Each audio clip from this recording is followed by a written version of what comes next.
তো আসসালামু আলাইকুম, আশা করি সকলে ভালো আছেন। আলহামদুলিল্লাহ আমিও খুব ভালো আছি।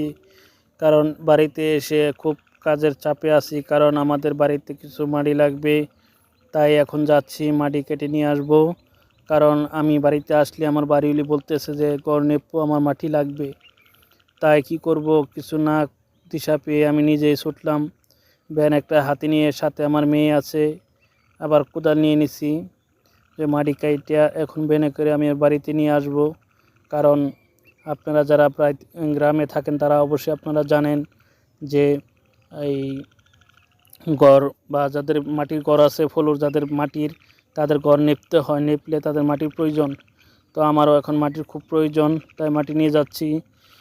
তো কি বলবো, এখনও আমাদের এখানে বোরো ধান লাগানো হয় নাই, কারণ আমাদের এখানে কিছুদিন সময় যাবে আরও। কারণ এইসব যা দেখতেছেন এটা হলো আপনি নিচা জায়গা, যে বিলের যে নিচা জায়গাগুলো আছে এসব জায়গায় বোরো ধান লাগাইছে। আমার যে জায়গাগুলো এখনও সেসব জায়গায় ধান লাগানো হয় নাই, তো লাগাবো।